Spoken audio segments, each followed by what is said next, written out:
Good evening, ladies and gentlemen. Firstly, I'd like to thank you all for being here and supporting us. Before I move on to the next segment, I would like to share with you all a poem that I had written a little while ago when I just found out that tensions between India and Pakistan had recently erupted again. And it was written on a very personal level, but I feel that the occasion is fit and the timing is apt. It's in Hindi and Urdu, debatably so in both languages. We're not getting into that. And it's called Ab to aage badhne do hame. हिंसा के मैले कपड़े को हिंसा से ना धो पाए तो अमन से क्यों नहीं, अब तो आगे बढ़ने दो हमें। दिल को पत्थर बनाकर सीने पे लोहा तानकर अपने ईमान को चुप बैठाकर हम तरक्की ना ला पाए तो अमन से क्यों नहीं, अब तो आगे बढ़ने दो हमें। दूर बैठे हमारी आंखें नम हैं, हिंदुस्तान के लिए नहीं, पाकिस्तान के लिए नहीं, कश्मीर के लिए नहीं, बल्कि इंसानियत के लिए, उन सिपाहियों के लिए जो अपनी आखिरी दिवाली और ईद मनाते चले गए, जिनकी रग रग में मजहब या जात नहीं, हिफाजत की मंजिल रहती है, जिनका डर बंदूक की गोली में नहीं, अपनी माँ के आंसुओं में बसता है, जिनकी शहीदी हमें रातों की नींद नहीं, सवेरे का दुख दे जाती है। हिंसा से हम इस दुख को ना मिटा पाए, इन आंसुओं को ना पहुँच पाए तो अमन से क्यों नहीं, अब तो आगे बढ़ने दो हमें।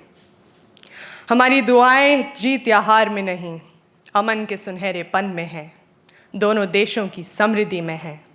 जो आसमान पूरे जहान को ओढ़ता है, उसे और बुलंद बनाने में है। ज़मीन की मिट्टी को खोद कर कब्र नहीं, दोस्ती की जड़ों को उगाने में है। ये ख्वाब बुना है अभी, थोड़ी सी रात है बाकी, थोड़ी सी तन्हाई और थोड़ी सी उदासी, मगर सुबह तो होने दो, सूरज को चढ़ने दो, इस सन्नाटे को बोलने दो, मेरी रूह को जागने दो, इस ख्वाब को पूरा तो होने दो, अब तो आगे बढ़ने दो हमें, अब तो आगे बढ़ने दो हमें। शुक्रिया।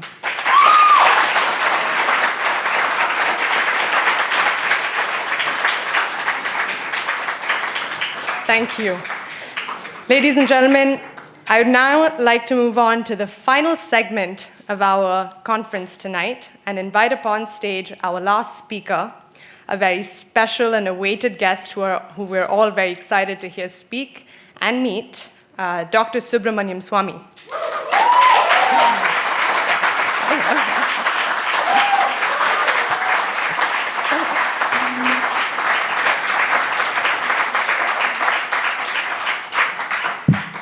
Dr. Swamy currently serves as a member of parliament in the Rajya Sabha, the upper house of parliament, and served as a member of the Planning Commission of India and was a cabinet minister under the Chandrasekhar government. Dr. Swamy was appointed as chairman of the Commission on Labour Standards and International Trade by former Prime Minister P.V. Narasimha Rao.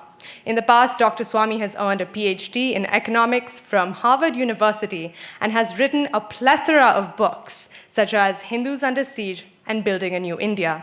Not that I needed this introduction, but it is my absolute honor to welcome on stage tonight Dr. Subramanian Swamy. Ladies and gentlemen. Thank you very much, and congratulations to all the young students of NYU for organizing this seminar. I am first going to speak to you about the nature of the relationship between India and Pakistan, and then speak finally about the prospects of the future relations. In 1947, the British adopted a bill called Indian Independence Act of 1947, which surprisingly,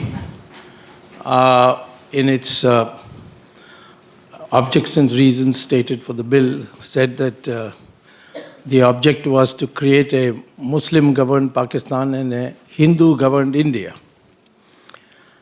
They also they removed their paramountcy on the 600 kingdoms of the Indians, the undivided India, and made them all independent countries and gave them an opportunity to decide whether they wanted to be independent or become a part of Pakistan or India by signing the Instrument of Accession, which is a legal document based on the 1935 Constitution of Undivided India.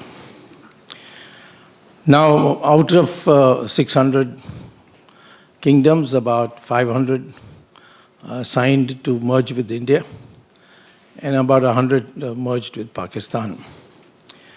The legality of that document was clearly stated that once the king decides to sign the Instrument of Accession, it is final and irrevocable. And two, he need not consult the wishes of the people of his kingdom. The issue of Kashmir arose because Jawaharlal Nehru decided to take it to the United Nations. And in the United Nations, under Article 6 of the Charter, the United Nations Security Council adopted a resolution which is not mandatory. If it was in Article 7 of the Charter of the United Nations, it would have been mandatory. But Article 6 only makes it recommendatory. And as Umar Abdullah explained very clearly, the requirement was that as a precondition, Pakistan would withdraw all its troops and irregulars, which had forcibly entered the kingdom after 15th August 1947 and tried to take over the state forcibly. While the king had at that stage taken the stand that he has not made up his mind whether he wants to be part of Pakistan or part of India, and therefore he entered into a standstill agreement with both countries. Now, subsequent to that, the second clause of that recommendatory resolution was that India would withdraw bulk of its troops and keep that which is necessary for law and order and for conducting an election plebiscite. So the plebiscite was the third part. And throughout the last 70 years, Pakistan has declined to withdraw its troops, much less the irregulars, from any part of Kashmir. And by international law, such a resolution which is recommendatory and lasted for so many years without implementation becomes lapses. It becomes deceased, so to speak. So to quote the UN resolution over and over again is meaningless. And furthermore, from the Indian point of view, we found, at least I found when I was the minister, that Jawaharlal Nehru had not brought it before the cabinet because he was quite confident that the cabinet would not approve. And certainly Sardar Patel was deputy prime minister, had made it public that he will oppose it. And so he went on his own and filed it. The nation didn't disown Jawaharlal Nehru, but that doesn't mean that a future government has to be bound by what Jawaharlal Nehru did, which was illegal. That is, he did not take cabinet approval.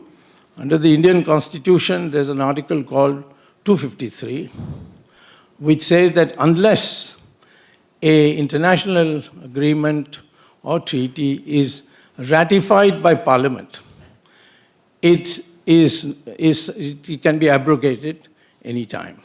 So therefore, since this was not only not subject to cabinet approval, it was also not, according to the constitutional principle, ratified by Parliament.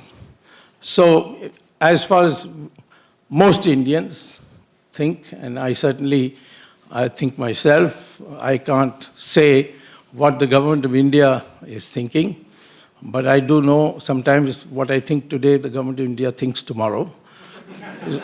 So therefore, I'm saying that this resolution has no legality. In fact, I'm urging my government to write to the UN to say that this may be treated as null and void.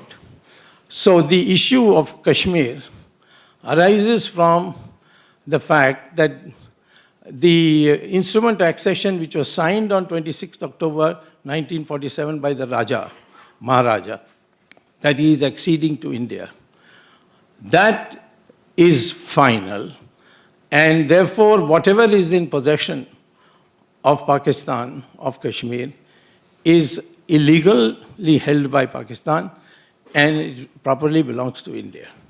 In 1994, the Parliament of India passed a resolution saying that the Parliament resolves unanimously. It was a Congress government, not a BJP government, in 1994, Narasimha Rao's government, that Congress resolves, the Parliament resolves that it regards Kashmir, the entire Kashmir, the whole of Kashmir, as an integral part of India, and that steps will be taken to recover what is presently held in illegal occupation by Pakistan. So the Indian position is very, very clear, but it makes it difficult to hold a dialogue on the future status of Kashmir. So to that extent, I have a disagreement with Omar Abdullah when he says that he thinks that this is a practical solution to regard the LOC as a frontier and settle on that basis. I don't think that any government of India will be able to settle it on anything less than what the 1994 Parliament resolution had laid down. And I think the mood of the country that I see over the years is only getting hardened. And it reflects itself in places where many people would think that we shouldn't be really stepping in. For example, on artists not coming, etc. But that's the mood in the country, that they don't want any of this. They don't want any dilution of our attitude to Pakistan at this present moment. Now, in view of this, what is the scope of our relations with Pakistan? That is the real question. Now, Pakistan has to define its identity. There was no Pakistan before 47. There was no even concept of a Muslim state before 1947. India, of course, is an ancient country, and we have an identity based on our ancient culture and unbroken civilization, and in which many communities have participated, and they've lived and prospered. For example, the Zoroastrians, who fled Islamic conquest of Iran, they were welcomed in our country, they were looked after, and when the British left, they tried to seduce them to say, we will give you special reservations in view of the fact that you're a small community. But they said that the Hindus have looked after us for 1,000 years. We don't need you, so please go, and the Hindus will look after us. This is what the Parsis had said. Similarly, the Jews, persecuted everywhere in the world. When they came to India, we gave them a place to stay in. India gave them a place to stay in Cochin and Bombay, built synagogues for them. And when Israel was formed, one of the earliest resolutions they passed was a thank you to India, saying, thank you, India, you are the only nation in the world which didn't persecute the Jews. And we had with Syrian Christians also. When the Arabs came to Kerala as a trader, we in fact formally designated them as our son-in-law. They married and settled down. And they were called by the British as Mopala. But the Kerala, the word in Malayalam is Mapillai, which means son-in-law. So there is that history there. But Islam came to India by violence. And this is one of the factors which dominates our thinking when we deal with a country like Pakistan. Because if you go by DNA studies, including the one recently published by the University of Cambridge on the theory of genetics, the DNA of all Indians and Pakistanis is the same. So you couldn't have come from somewhere else if your DNA is the same as ours.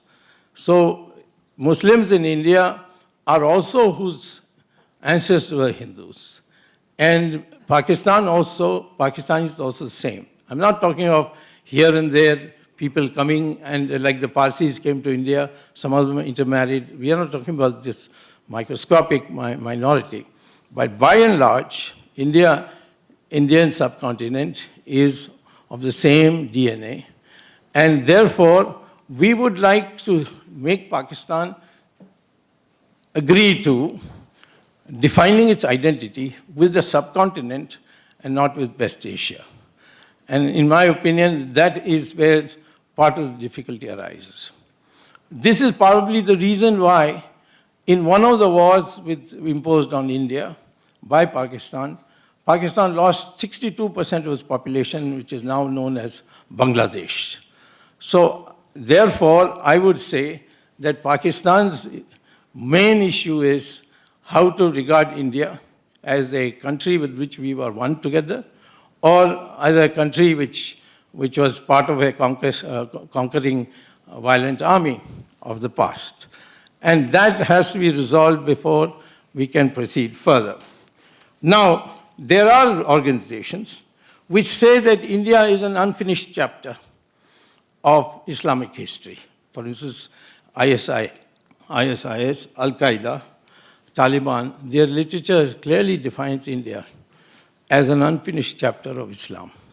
That's because in countries like Iran, Mesopotamia, Babylon, which is now known as Iraq, Egypt, Islamic conquest led to 100% of the population being converted to Islam.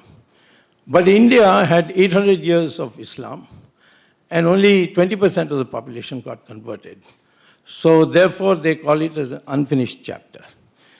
Second factor is that all the terrorists that come, I mean, we have minor terrorists here and there, and they have been taken care of. But the major terrorist force that we face is from across the border. And as Umar Abdullah told us, there are all kinds of nationalities. And the only thing common with them is Islam. And their appeal to our people, local people whom they want to recruit, is also on the basis of Islam. It's not a secular movement by any chance. So in a sense, what is being done is that this whole thing is being converted without it being stated as a Hindu-Muslim question. And that poses problem for us because we have got about 150 plus million Muslims in our country. And of course, many of them are in government, some of them are MLAs, ministers, all that. And you saw Umar Abdullah himself was very categorical that he regards himself as an Indian. We have a problem with them. We have discussions. Right now in the Uniform Civil Code, there is a discussion going on. The Muslim clerics are very upset. But the Uniform Civil Code is in our Constitution. And it's Article 44. And it is an obligation of the government to implement it. And so, therefore, the government of India is seeking an opinion from the Law Commission as to how it can be implemented. In the meantime, try and hold discussions. It's a question of equality of law or equality before law. Article 14 of the Indian Constitution requires any practice whatsoever has to be based on the principle of equality before the law. Even our freedom of worship or freedom of practicing religion, which is in Article 25 of the Constitution, clearly says that, yes, practicing religion is a fundamental right of the individual, but it is subject to reasonable restrictions. And 3 reasonable restrictions, categories of reasonable restrictions have been placed in the Constitution, that every religious belief and practice can be restricted or modified by the state on the grounds of morality, on the grounds of health, and on the grounds of public order. So it's wrong to say that any religious practice, we should not interfere. And furthermore, in our country, in India, we have uniform criminal code. That is, the criminal procedures are uniform for Hindus and Muslims. There is no Sharia law for criminal acts. And so if the Muslim community has accepted uniform criminal code, why should not the Muslim community also accept uniform civil code? This is the issue. And moreover, in a country like Australia or United States, the Muslim community has accepted uniform civil code.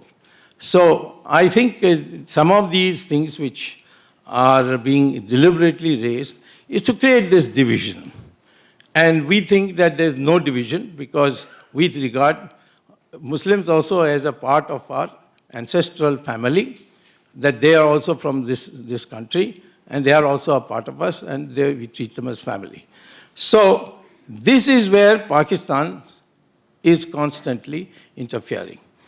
Now, we have come to two further conclusions. With that, I'll conclude and take questions.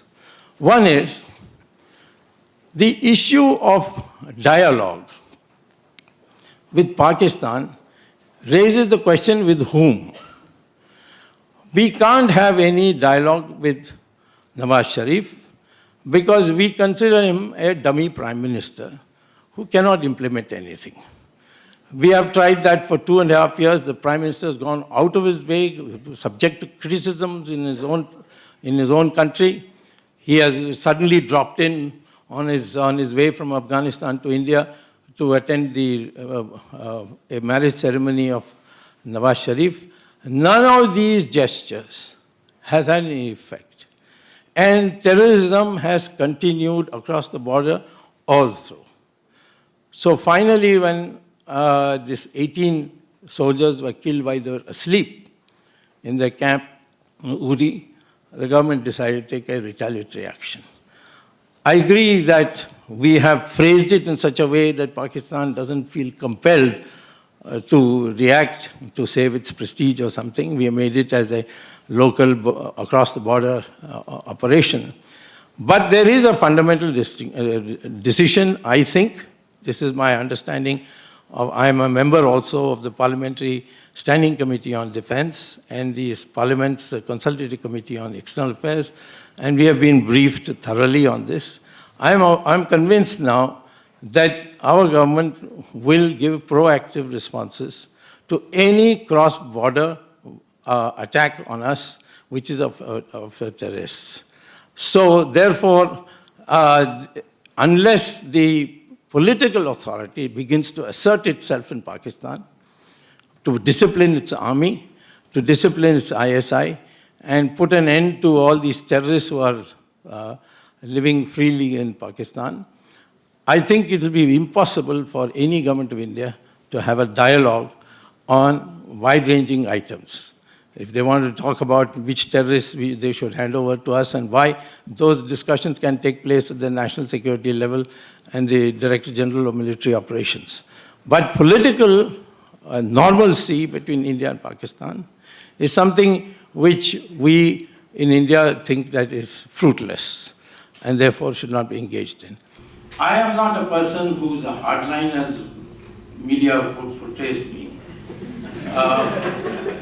Because when the Soviets arrived in Afghanistan, I got an urgent message from the then military ruler of Pakistan, Ziaul Haq, because I was condemning the Soviet attack on on Afghanistan, and saying it poses as a danger to Pakistan and thereafter a danger to India.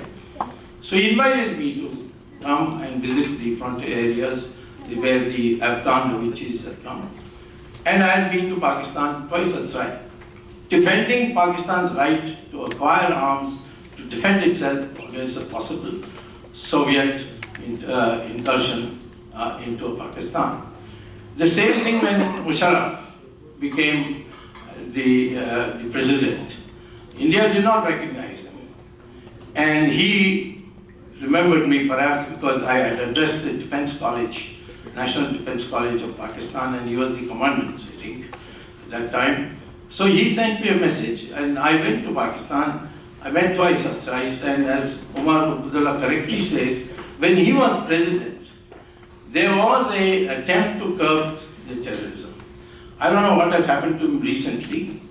Maybe the shock of being removed from office has put him out of balance. And he's saying things which I would have never expected him. But I think I would like to say very clearly that none of us think in terms of hate towards Pakistan.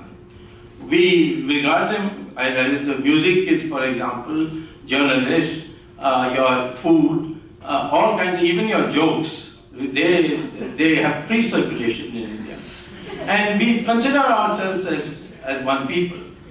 But the fact of the matter is that there are two issues which have to be resolved. One is the political authority must start asserting itself.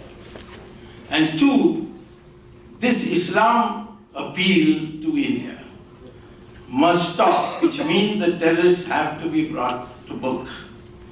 And the international opinion is also in favor of it. All countries of the world are ready to assist in this particular aspect. Even the Chinese, with whom I have had long interactions, right from the time of Morarji Desai, I've been to China so many times. The Chinese, at my request, even opened the gates of Kailash and Mansarovar, the holy site of Lord Shiva's abode, for pilgrims to come there. Even the Chinese, although they are supportive, they are standing by their good friend, but they privately tell me, and they have, in fact, your Dawn newspaper has also produced a document for which one of the Dawn's correspondent has gone into trouble, where it says that the Chinese have said, we'll support you, but you've got to end this problem. So there is an international consensus. So if Pakistan asserts its political authority, and your people, Pakistani people, can do it, the lawyers' agitation brought down Musharraf. Same thing, the public agitation in 1977 brought down Zulfikar Ali Bhutto for rigging the election. There is scope for public assertion in Pakistan, but the political authority must assist the public and be friendly to the public to encourage them to think in terms of democratic protests. So without these two aspects, the civilian authority and this Islamization of its terrorist attacks on India, which has a negative effect within India. Wherever Muslims are in majority in India, the Hindus are having problems. Kashmiri Pandits were driven out of the valley. Similarly, Kerala, Malappuram, the situation of the Hindus is in a horrible state. In fact, there is no police which is allowed to go in there. The Sharia seems to operate there. Hindus cannot sell their houses to anyone but a Muslim. This is the kind of situation wherever they are in majority. It may be because they think that where they are in majority, the clerics say this is Darul Islam, so there's no room for minorities. In Saudi Arabia, there are 2 million Hindus who are workers in Saudi Arabia. They are not allowed to build temples. They are not allowed to celebrate Diwali. They are not allowed to even hold pujas inside their house or even carry a picture of Ramchandraji in their pocket. Now, that is their country, Saudi Arabia. I'm not, fundamentally objecting to it.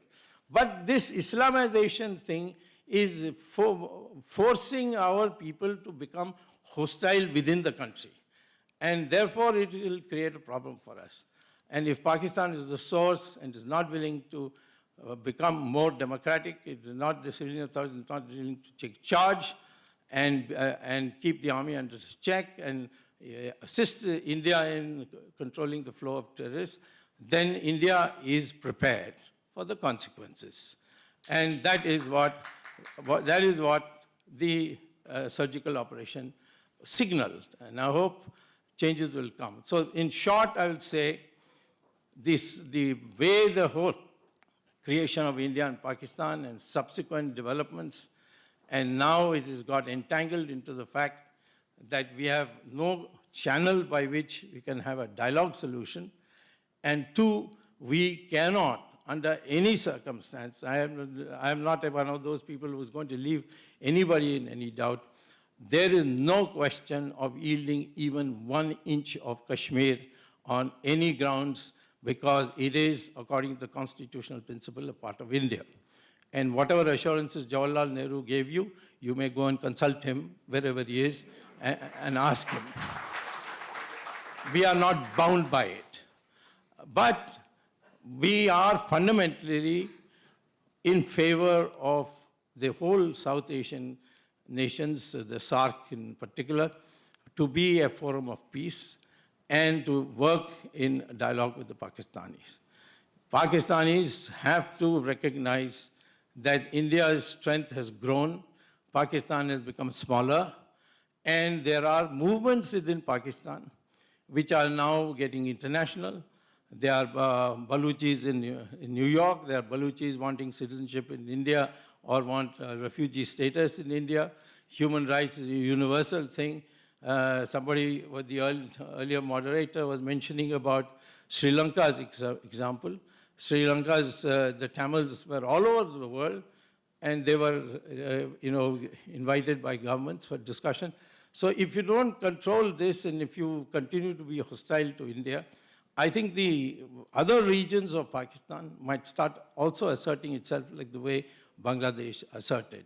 We are of the view that Pakistan should remain one because it's in our interest. But if Pakistan is not taking necessary steps, then there's little that we can do. Like we could do in Bangladesh till 10 million refugees came across to India. And then Pakistan on 3rd of December 1971 bombed 8-9 cities of India. And that led to a war. So war is no solution. But this time, India is now as a new government. We are not the namby-pamby government of the past of Congress. We are a government which is not a single-person government or a pyramidal structured government. It's a government with lots of countervailing forces, and all these opinions have taken account. But the fundamental decision is that we will not tolerate terrorism, and if it comes, we will retaliate by means that are available to us. This in broad is what I say. It is a gloomy picture for negotiated settlement and dialogue. And therefore, if once we come to that conclusion, we will not allow dilution of this consciousness, because if you have to prepare for something, then you can't allow dilution of consciousness. So all this Nach Gana business and all that will go by as a consequence of that. Not that one should normally object to culture and arts in a political warfare, but in this particular case, we are in a situation, not in a war-like situation, but a possibility of war by miscalculation, and therefore we have to be prepared. Thank you very much. A very eloquent speaker, and I really enjoyed that speech. And I'm a Pakistani student at NYU. So, first of all, I want to know if you understand that when you say Pakistan is just an offshoot of India having trouble determining its national identity, that same definition applies to Bangladesh and a list of countries in Central Asia that were part of the USSR and then formed their own national. Sure, Pakistan may have a younger history than India, but when you have statements like that, they only come across as arrogant, and it feels like you're just dictating your terms, which is never a positive stance for negotiation.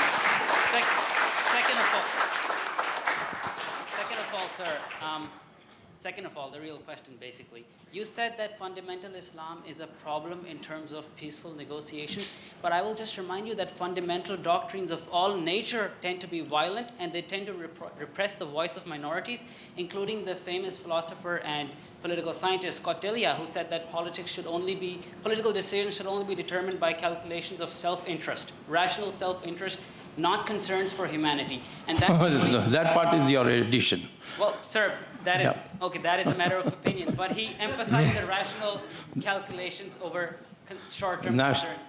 National interest, yes. Leading to the final part of my question, which I wanted to ask Umar Abdullah as well. One question at a time. Yeah. Okay. Sorry, sir. Just one question in the end that you should really focus on. Anyways, you've said that the Pakistani government sponsors terrorists.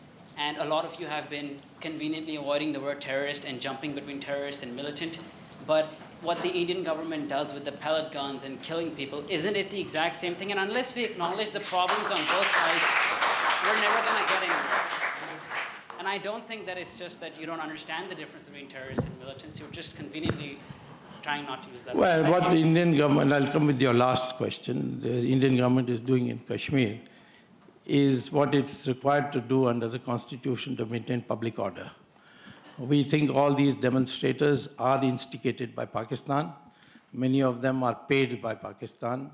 And they have even got a list, a rate list. If you throw a stone on the military truck, you'll get 5,000 rupees.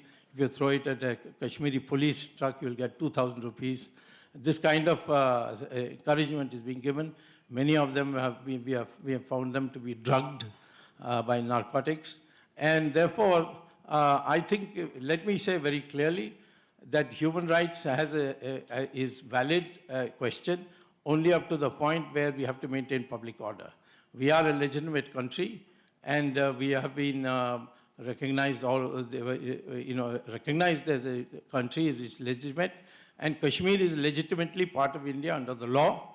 And anyone who tries to separate it, we will use any amount of force necessary to see that that fails.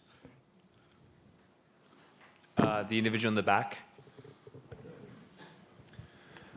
Doctor- I'm sorry. The individual in the back. I'm in the back. Sir, in the time that you're going to wait for the Pakistani government to be one that you can accept to have dialogue with, what do you think is a short-term and in the long run a solution? Because you aren't willing to accept the line of control, you're not willing to accept the United Nations conditions for a referendum, and all you want is the entire Kashmir to be a part of India. Yeah. What do you think is a solution if you're not willing to work with anyone? The solution is to wait. The Chinese are waiting for Taiwan for a suitable atmosphere. And we will wait for a suitable opportunity. But sir, in waiting, are you not going to be creating so much unhappiness and a lot of trouble to the people of Kashmir who are living in a state where for 100 days they can't send their kids to school or go to... Yeah, that's pretty bad. It's that they can't send their children to school. Most people in Kashmir want a normal, peaceful life. And these agitators are instigated by Pakistan. We are convinced of it. I am convinced of it on what has been presented to our committee. And I will tell you that we have not used all the force that we could. We have used the minimum force. But when you are attacked, when the police is attacked, you can't tell them that just turn the other cheek. If they have to do something, earlier on they were using bullets, now they're using pellets. So therefore, at some stage, those who are instigating these children to come out on the streets, they have to be identified by the society and handed over to us. We are also catching many of them. And I'm sure that whoever is elected in Kashmir has not expressed any sympathy for this. You saw Umar Abdullah here itself. He did not defend them. In fact, he didn't even criticize the killing of that Barhani. He only said that the mismanagement of the situation after. That was it. And he is not a member of our coalition. It's Mufti Said's daughter, who is Mehbooba, who's the chief minister, who's in alliance with us. And I think the world is being given a false impression that there is an uprising in Kashmir. Of course, it's a fact that people are coming on the streets, but I know from an Indian experience that coming out on the streets and burning buses and throwing stones at the police has happened many times, and then it fizzles out. There was a Dravidian movement in Tamil Nadu. It has fizzled out. Now they have become part of our society. They contest elections and they become chief ministers and make money like everybody else. No, right here. Sir, India doesn't want to take any mediation with regard to Kashmir. India also doesn't want to implement UN resolutions. Yes. So India wants to speak to Pakistan. Who is there in Pakistan to speak, and what exactly India wants to speak? when it says I very don't want- clearly that the entire Kashmir region is part of itself. No, I have not said anywhere that India wants to speak to Pakistan. I said we don't know who to speak to Pakistan in Pakistan. Until that is resolved, then the question of speaking to Pakistan doesn't arise. It's no point in speaking to the elected government in Pakistan because they don't carry any weight. They are not able to implement any decision. They've told us so many things in private. None of it has been even remotely implemented. So therefore, we can go on for years and years without talking to Pakistan. It's not a difficult proposition. If Pakistan feels, then it has to meet those certain minimum conditions for a political dialogue, which means that the government should be in a position to deliver what it promises. Right there. Hi, sir. I am speaking to you today. I respect you, sir. You're my elder. And I'm a proud Indian, I want to say. And I'm speaking to you as a concerned Indian today because some of the rhetoric that has been flying in this room is rather disturbing to me as a Sikh and as an Indian. Because this whole idea of Islamicization of things, I mean, like my friend said, there are fundamentals in every society. There were Sikh fundamentals in 1984. There have been Hindu fundamentals in India as well. So I do not understand how you can sort of, I mean, if the fundamentals are sort of, Islamicizing this issue, is the right response to sort of claim that everybody had a Hindu DNA or an ancient culture that everybody belonged to? Doesn't that polarize societies instead of joining them together? Well, that means that a Sikh as well has a Hindu DNA. I have a human DNA, and I have a South Asian DNA, sir, and I'm proud of that. Well, you can be proud of what you want to be.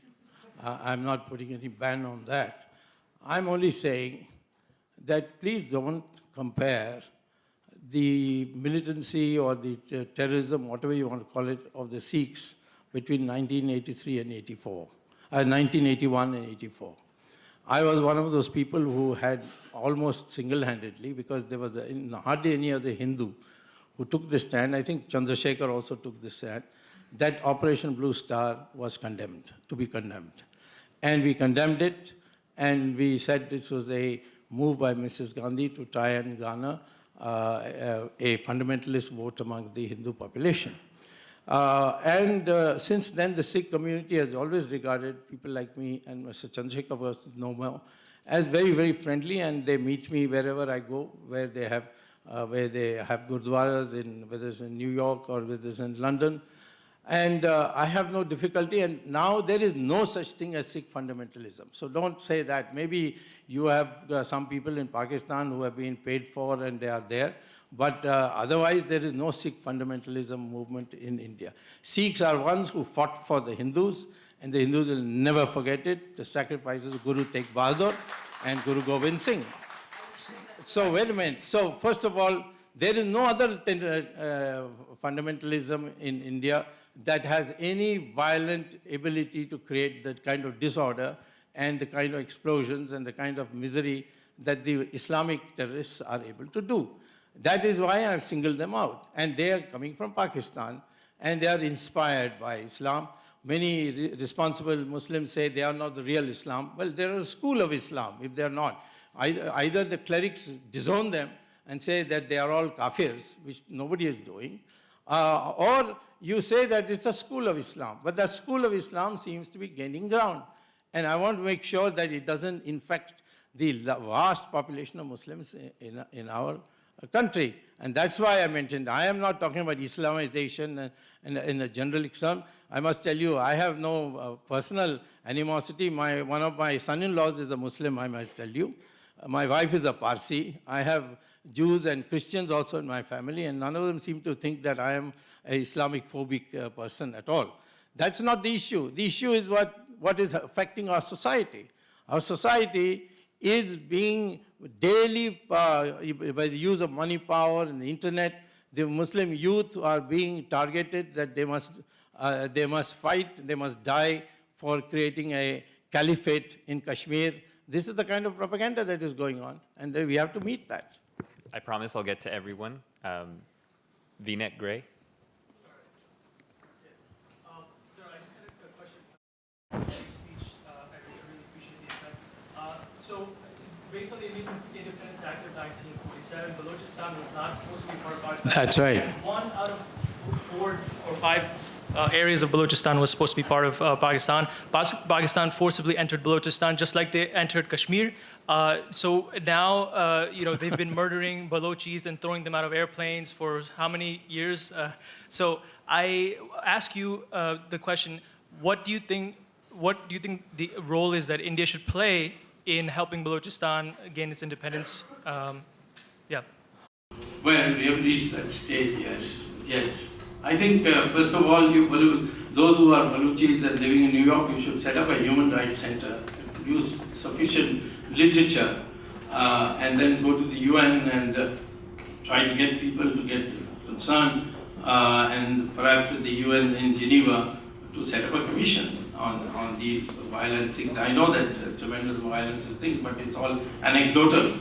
I would like this to be documented, and then after you do it, then by then maybe circumstances changes when India could do something. Do you think they should give asylum to Balochis? I think that's on process, so I'd rather not comment on it just now, but I think it appears to me something that will happen. Again, please wait for the mic to speak. The individual in the back, the blue shirt. Dr. Swamy, thank you so much for coming tonight. You look very dashing. You mentioned a lot of great resolutions and laws in your speech, but I think one important one that was missed was ASPA. This is the Armed Forces Special Provisions Act, which allows forces to go in and act with impunity. Yeah. And it's very evident that in Kashmir it's being used very widely. Yeah. The forces there use pellet guns, and I don't think they use them all the time on individuals who have been paid by Pakistan. There's a very clear example of a young girl, 11 years old. Her name is Insha. She was standing by her window and she was shot by a pellet gun. And she went to India for surgery. She went to a Delhi hospital. She's blinded. I don't think she was paid to look out of her window at the forces. So the question is, do you think your government protects human rights in Kashmir? And why are Kashmiris the only group of people who are impacted by the pellet gun? Nowhere else is it used in the entire country of India. And do you really think the pellet gun is considered minimal force when you have a projectile traveling at 100 miles per hour, more than 100 pellets that get dispersed? Do you really think that is equal force to a stone thrown by a protester? The issue is, first of all, what should be done at the ground level is a decision that is taken by the government in consultation with the state governments. In this particular case, except for a little noise here or there, the government of Kashmir, of which, of course, the BJP is part of, has not raised any demand that this should be stopped. Although the Home Minister, the Union Home Minister on his visit said that we will reduce the occasions in which this can be used. Now, demonstrations which are violent against the armed forces, what is an appropriate force can always be challenged in the Supreme Court. And it has been challenged once, and the Supreme Court did not agree to put a restriction. The Kashmir, in the AFSA part, again, the Manipur, the Supreme Court directed that it's gone on too long and it should be lifted, and we have lifted it. Now, same thing, no other part of India this is happening. Of course, there's no other part of India where this kind of agitation is taking place, where people are assembling and throwing stones at the law and order forces. It happens to be that only in Kashmir, and Kashmir because Pakistan is instigating it, and we are basing it on the solid information that we have, and therefore it has to be put down. We can't demoralize our police saying that you turn the other cheek when they throw a stone at you. They have to be told that you can use force, including firing pellets, if you feel that's the only way to protect things. The local commanders are given that freedom. And I don't think all this appeal to human rights and so on, nobody has to give us lectures. I have fought for human rights when Mrs. Gandhi declared a state of emergency in India. And I had been recognized as the man who made the difference for Mrs. Gandhi to ultimately go and declare elections, which she lost, of course. So the issue is of human rights, we are all committed. The Indian Constitution has enough provisions for it. And I don't think we have to be given lectures on human rights. If that was so, then I would like to say that there is no other country which can match us. Do you think the United States can match us in superior human rights? Obviously not. I can give you 1,000 examples where the human rights have not been, by the standards of the liberals, it has not been adhered to in the United States. So we have to decide. We will not allow Kashmir to go into lawlessness, and the necessary force to control it we will use. And we are not going to listen to anybody's lectures on human rights. The individual in the black. Speak up in the mic. Okay. According to you, there's no fundamentalists in India. You were thanked by Jews because you saved them when they were killed. So it means India is a heaven on earth. But I think I own my country. I own what we've done, and there's lots of time in Pakistan has taken steps that should not have been taken. I own it. But would you like to own Amir Khan? He was thinking to leave India because of what was happening in your government, the comments passed by politicians. What happened with recent Pakistani actors in India? And what do you think, as a good gesture, Pakistani cricket team went and played 3 matches. And as a good gesture, we were thinking now India will come and there's going to be cricket. There's something common. We'll see a new era of India-Pakistan relations, but nothing happens. Not by cricket. Why is it that we cannot have something like European Union so that there's no poverty in India and Pakistan? We can do something for education in both countries, because these are I problems. understood your question. Let me answer it. Thank you. As far as European Union is, please tell your government that we unilaterally have given most favored nation status to Pakistan. But Pakistan, after having made a commitment, has not implemented it for the last 2.5 years and refusing to do now. Well, how can you have, when you are not ready even for a most favored nation status for India, you want a common market or a European Union with South Asia? That's absolutely impractical. The Malays lies in Pakistan, you have it cured. Tell the civilians to take control and end this all cross-border terrorist crossing. And tomorrow we'll start talking with each other, and we'll send not only the cricket team, but you can also have Amir Khan if you want. The individual in the pink, right there.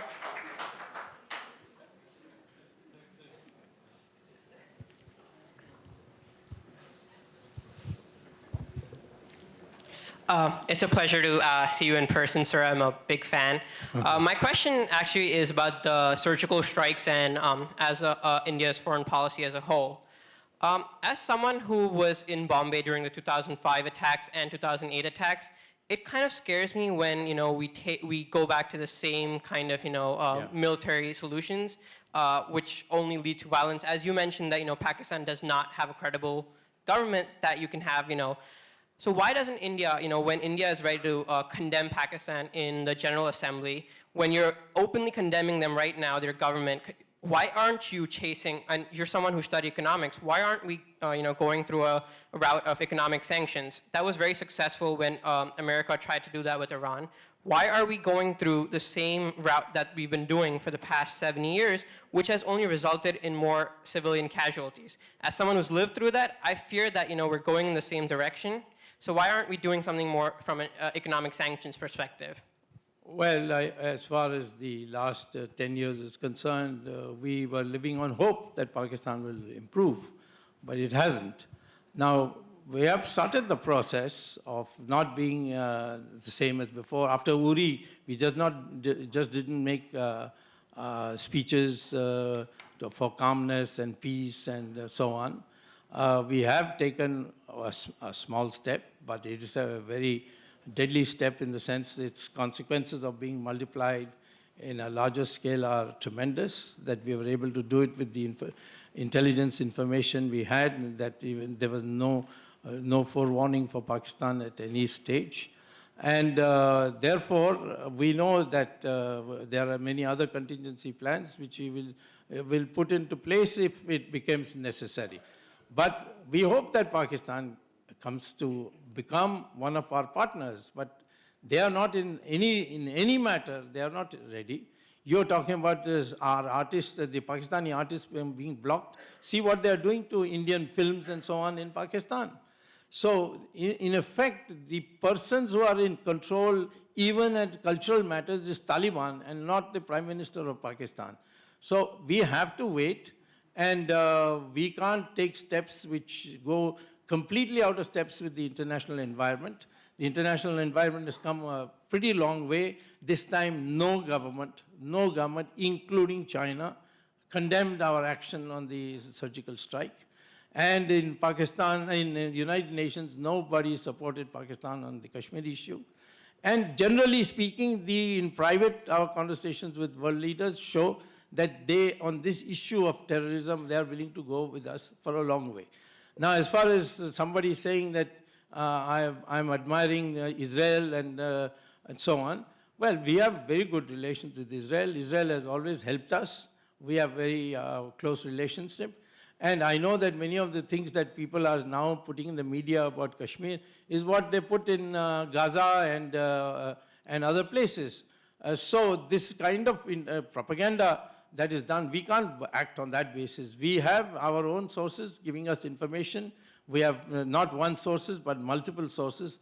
And we have come to the conclusion that Pakistan is, in fact, aiding and abetting the present agitation in Kashmir. Over there in the dress, please. Thank you.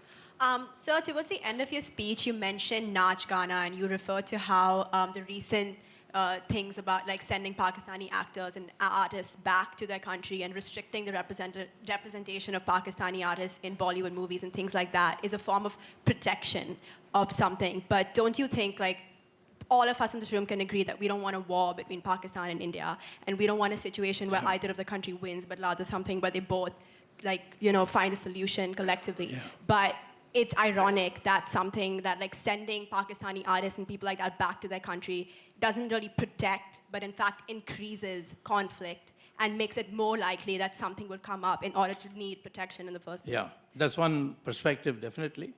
But I'll tell you my perspective. We think that Pakistan, presently constituted, cannot be relied on to come for peace.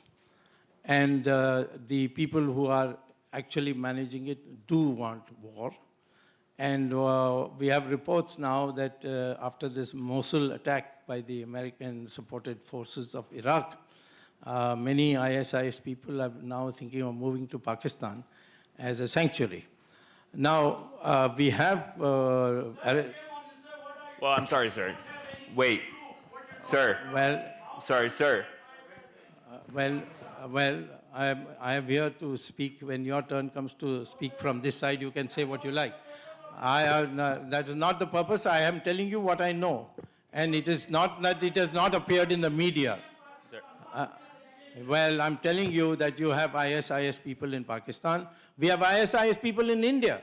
We have arrested several of them in Kerala recently. We have several of them in Tamil Nadu. And they all say that they have come through Pakistan. So it's not enough for you to say that you're innocent and we are guilty. The fact of the matter is we are the ones who are facing these attacks. And there's not a single terrorist, Indian terrorist, been arrested in any attack in Pakistan. There have been terrorist attacks in Pakistan. Of course, Pakistani civil society is suffering because of that. But not a single Indian so far has been arrested who's a terrorist, who's carried a gun from India with the Indian markings and played havoc there. So we are not the ones who are encouraging any terrorist activity in Pakistan. It's Pakistan which is supporting it. They are all coming from Pakistan. Whoever we arrest, they say that we come from Pakistan. We give proofs. Kasab, who was caught, we even identified his village, and we produced a video of his parents saying, yes, he had gone to India for some training and didn't come back. Even after that, Pakistan said, we don't have adequate proof for 2008. Now, today we have a situation where we have to prepare the country's mind that it may be a possibility. I'm not saying it is even a possibility, but it may be a possibility in the future that we may have to go to war, because we have been to war with Pakistan 4 times already. It's not an unusual event. It would be a war. And therefore, to prepare the mind of the people, we can't allow these dilutions of cinema artists and cricket players coming to our country and playing. We cannot allow that. And this is our decision, and that's why we have made the decision. The day normalcy comes in Pakistan, we'll be the first ones to resume cricket and cinema. Okay, I want to reiterate, please, this is not a shouting match. Your opinions are valid to be heard, but with the microphone when we pick on you, please. Person in the back. Sir, you repeatedly used the word force. I'm just curious, do you see any similarities between the rise of Nazi Germany and Hindu nationalism and growing Indian jingoism? Do you ever see India becoming a fascist country eventually? And lastly, what's your opinion on Hitler? The last time,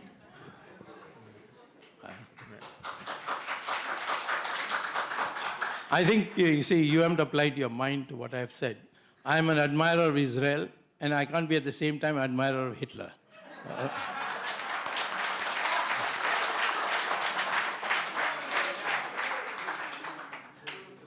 There was one attempt at fascism in India, and that was in 1975 by Mrs. Gandhi declaring a state of emergency, where she suspended the constitution, put 140,000 people in jail without trial, and all the top leaders like Jayaprakash Nayan, Morarji Desai, everybody were put in solitary confinement. And within 2 years, she buckled and had to go back to declare an election. And of course, I was at that time fighting for democratic freedoms. And in fact, a good part of my those 2 years I spent in the United States mobilizing Indians and creating opinion, because there was so much censorship. It was easier for people to listen to Voice of America and BBC than read the Indian newspapers. So therefore, I think anybody in his right mind in India knows that the Indian people may tolerate many things, but they will not tolerate suspension of democracy and the imposition of fascism. Right there in the middle. Right here, right here. Over the one right there. This is in reference to an article you once wrote for the DNA, where you suggested that anyone who doesn't admit to having Hindu ancestry cannot have voting rights in the country. Doesn't that go completely against what you just said?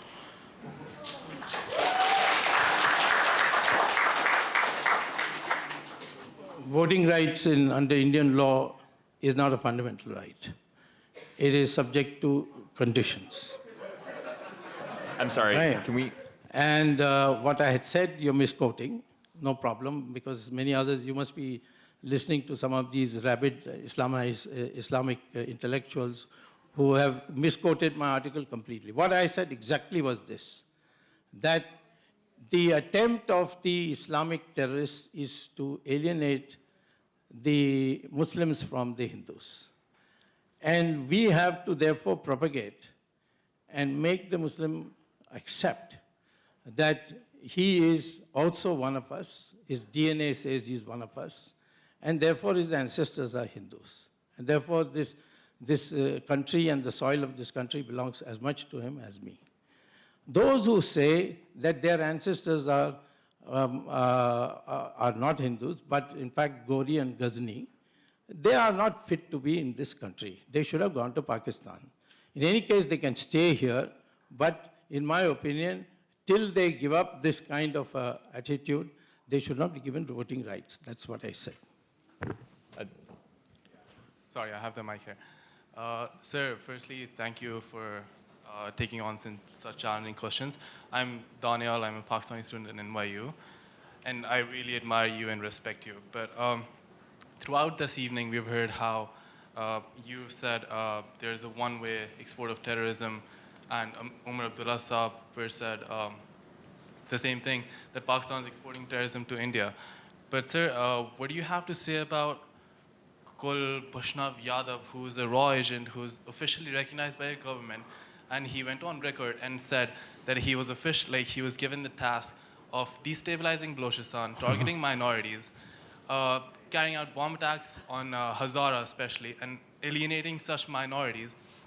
And when a common Indian man like that gentleman in the V-neck shirt asked you how India should play the role in Balochistan getting independent, what I'm getting from all this is that you expect India to be the judge on who should get independence from Pakistan, but at the same time, you don't want Pakistan interfering in Kashmir, and that's totally fine. I don't expect you to interfere in Balochistan. Yeah, well, you put words in my mouth. If I may tell you what is in my mind, I will not rely on what you have assumed that this is what I have said. I didn't create Bangladesh. Indians did not create Bangladesh. Bangladesh was created by the severe butchery of the people by the Pakistan army, and they came, and their Mukti Bahini came to us for assistance. But we decided that we can't afford 20 million Bangladeshis or 10 million Bangladeshis as refugees in India, because our society would get destabilized. So when Pakistan bombed India in 6 cities on 3rd December 1971, we decided, well, you have declared war, we will take it to a logical extreme. But we did not do anything on the western part because Pakistan was totally devastated. 100,000 Pakistani soldiers surrendered, and they were brought to Delhi and kept in Tihar jail and looked after very well. In fact, their diet was much better than the average diet of the Indian.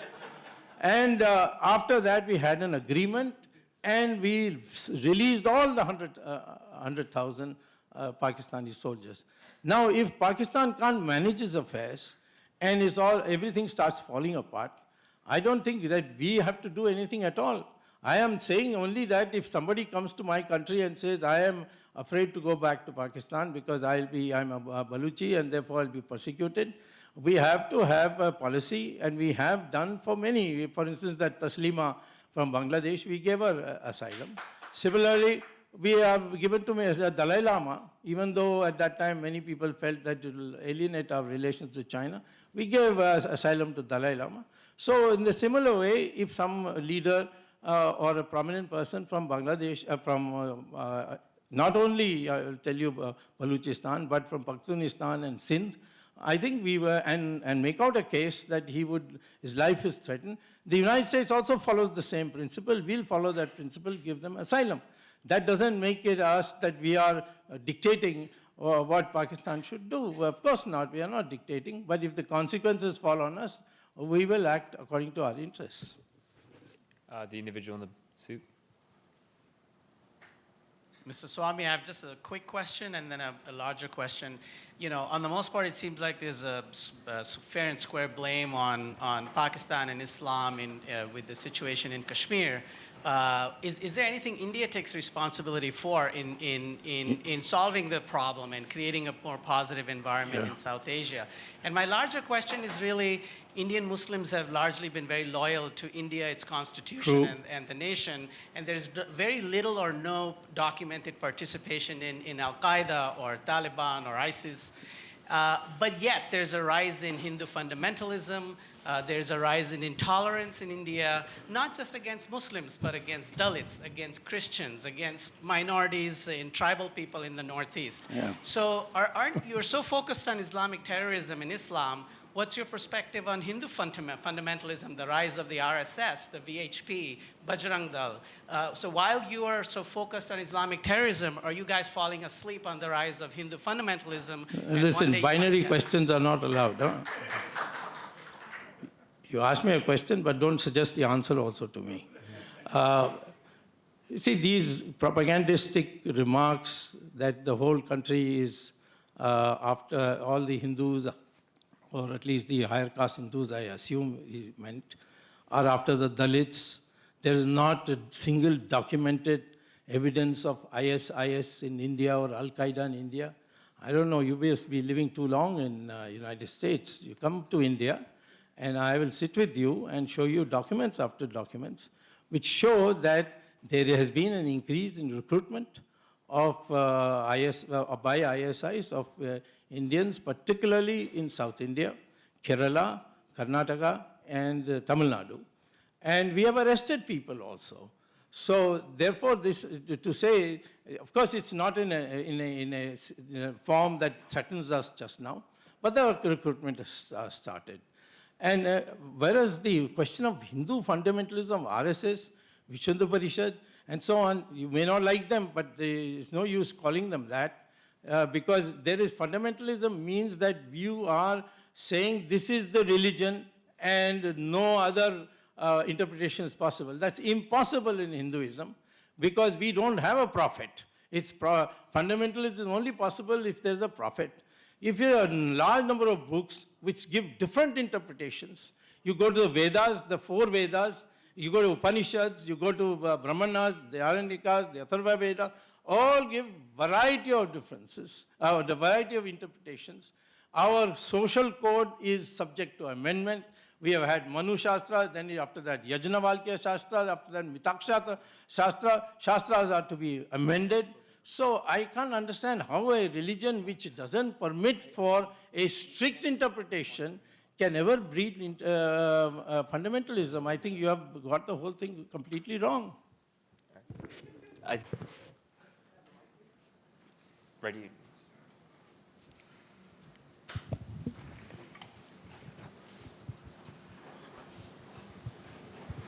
By the way, Hinduism also says that all religions lead to God, which no other religion says. Neither Islam nor Christianity. Hi, sir. So I actually wanted to ask you, like, this whole debate has been taking a turn around from like Indo-Pakistan to Hinduism and Muslim. So first of all, people stay together out here, like Hindus and Muslim. I would like to tell you that thing, and even in India and maybe in Pakistan too. So it's not about the religion. The question I would actually target upon is like, we are the future of our country, okay? And you are the people who are leading our country. So if at all each of the person out here is actually saying that we take the actions for our country, but what would you actually suggest the best way to actually make sure that, to let our leaders know that this is the thing that they've done wrong? So I'm not talking on the perspective of India or Pakistan. I'm saying if India does something wrong, how would I as a person, as a person to the country, would suggest that, you have made this thing wrong. So this would solve a lot of problems. Well, first of all, let me tell you, this Hindu-Muslim issue is not from India. It is from Pakistan. And we have Muslim generals, we have Muslim Intelligence Bureau officials, we have Muslims in almost, and in the political spectrum, we have a large number of Muslims. You saw Mr. Abdullah today. He's a Muslim. And what he said, we have differences, of course, on how to approach the problem. But that's political differences. But at the same time, first let me say, don't raise this issue that I have made it as a Hindu versus Muslim. I never made it. It's Pakistan which has made it. No, sir, I'm not saying. Now, second, as to one thing what are the things that we should have done? We should have never gone to the United Nations. Having gone to the United Nations, after 10 years, we should have withdrawn it. Now we should withdraw it before our next elections come, that is 2019. And say to the UN that thank you very much, goodbye now, you haven't been able to do anything, we'll take care of the problem.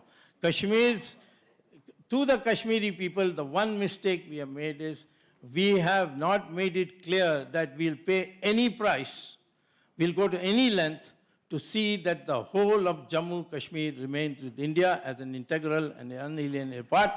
That confusion has helped the terrorists in Kashmir. And the day you are able to show that, because the Kashmiri people have voted during the voting time, during this time when the the surgical strike took place, there was complete peace in Kashmir. Not a single agency could take advantage of it.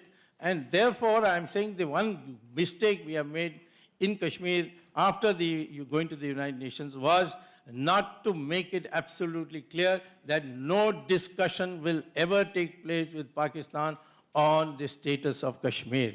The only discussion that will take place is how to end terrorism. That is the mistake that we All right, thank you so much for your... I'm sorry. Thank you so much, Dr. Subramanian Swamy. Thank you so much.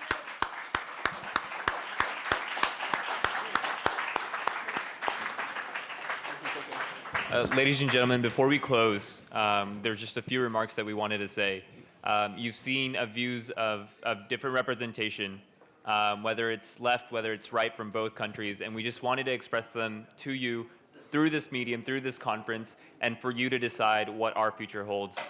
So thank you so much for coming out.